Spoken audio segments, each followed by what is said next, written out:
So much thinking of the future, how the outcome needs to be, how you can't control the outcome, and how much that's hurting or bothering you or really making you feel uncomfortable. This season, is it about you actually looking internally and saying that, hey, like I've been like this for so long and I gotta change this? Or is it a season of you're always comfortable around specific people and you keep running back to them? When it comes down to letting go of these things that are not helping us in any way, and when we transition to a new season, it is so important for you to recognize that God wants to move and work through your life. God wants to be there for you to feel his presence. Obviously with prayer, doing different things, like whether it's going to be you being, let's say, in different churches or a church that you do like, if it's going to be you being around people that feel like they give you great fellowship, like whatever it is, those things can help you. But the most important thing is that unleash the things that are not no longer serving you. God definitely wants to be there for you for all the right purposes, of course. But how is that going to work out when you're constantly going back, being attached? Focus so much on not being attached to things that are not going to be there for you, or things that are not worth it, or things that you feel like unless you want to be the same that you were months ago, years ago, then you should be letting go of.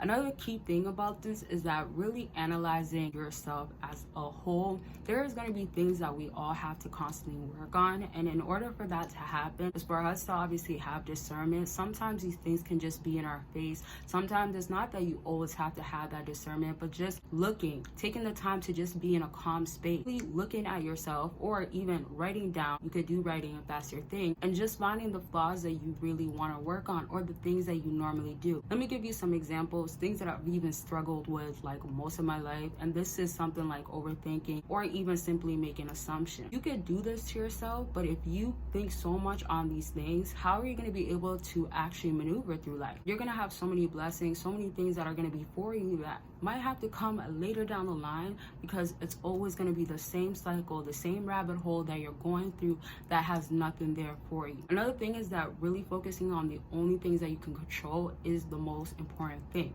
because when somebody has, like, let's say, panic attack, or somebody has a moment of just overthinking and then maybe being indecisive, it's really not knowing what you want to do, thinking so much of different feelings, sometimes even so much negative thoughts get the best of you, so much thinking of the future, how the outcome needs to be, how you can't control the outcome, and how much that's hurting or bothering you or really making you feel uncomfortable. The list goes on and on. But you see how all of that becomes a cycle that's not going to be good for your mental health, and it's just going to pull you back. I feel like literally living in the moment is probably one of the most difficult things for many of us to do. But when I say you find things that actually help you self-improve and get you closer to God, is going to be one of the key ways to actually change yourself and actually be able to release those things that are not for you. It's like a must. Time is going on. You cannot stop time. Like, we cannot stop time. God is in control of all these things, right? And obviously him being omnipresent and all of these things, it's going to be him deciding ultimately our destination. And obviously we know we have free will, all that. My point is that your focus might be on the wrong things,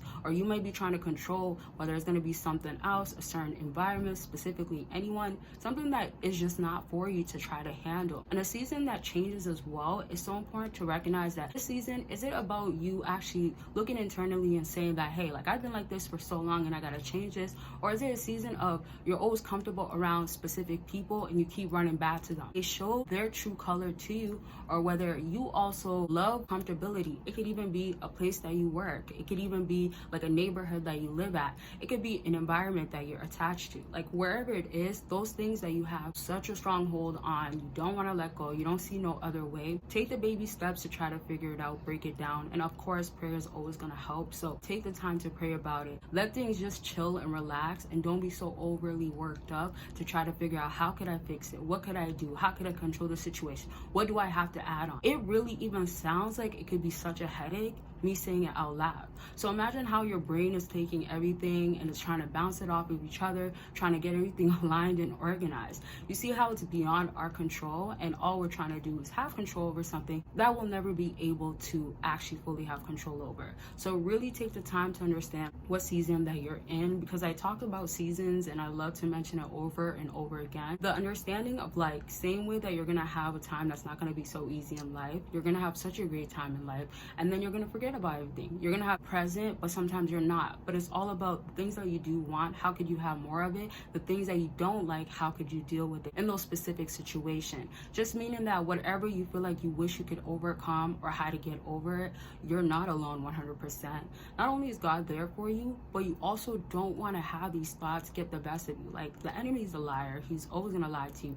If you allow those things to just linger in your mind, back to overthinking and even making assumptions about whether it's someone or something or how somebody's doing you or caring about their opinion, all of those things is just gonna make you have to go into the first negative thought oftentimes.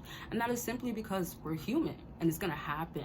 But I say that to say, like, what are you doing? Are you giving yourself affirmations of reminders? Are you writing these things down that could absolutely change you and help you? If you're not doing nothing to change it, it's like nearly impossible for us to ask for change or for us to ask that we don't let go and have things be better when we know letting go is gonna be what needs to be done. Think about all the things in your life right now that is hindering your growth, that is stopping you, that you've always been tied to, that had strongholds as past tense, because let's leave it in the past. And also, as I mentioned, really try to live in the present. Time will go on. That will never change, as I said. And if you want to enjoy every moment, if you want to live in the moment and cherish the idea of breathing, which is just so amazing and something that we could be so grateful for and is a blessing, then do the things that you have to and only worry about what you've been trying to put into place, and allow day-to-day things to happen. Go on day by day and allow yourself to only worry about what's in your control. Everything else, if it's not supposed to go that way, then let it go however it's supposed to. And then if there's things that is really hindering you, just give you one quick example before I wrap up. Just being lazy in general. Like, if you realize that this is something that you really want to work on, pray about it, and then of course take the actions, because you can't just think that without work things are gonna happen. Like, you have to put in the work. Of course, having strong faith is gonna matter, but I say that to say, like, take baby steps. You could tell yourself like 5 minutes of the day, 10 minutes, all the way to 30 minutes within like 3 weeks, however long for you, that you will see a change. Say that to say, like, it's your output and it's gonna be how you do things. You look at everything with a negative light, or if you look at everything like it's impossible, like, again, how could you actually fathom that things can change for you?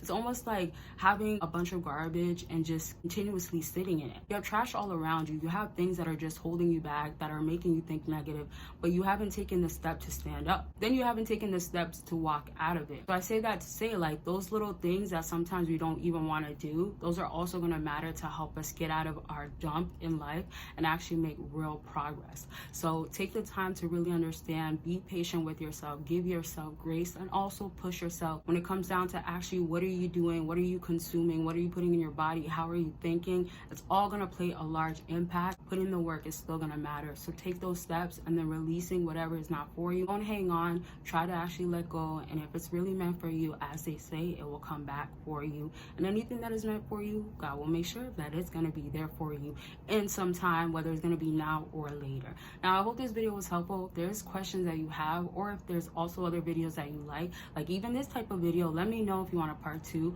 And then again, those other videos that you want, let me know the titles or whatever it is in the comment section. Make sure give me a big thumbs up. It helps so much. And of course, making sure that you are subscribed with your post notification on. And that's it for this video. Bye, y'all.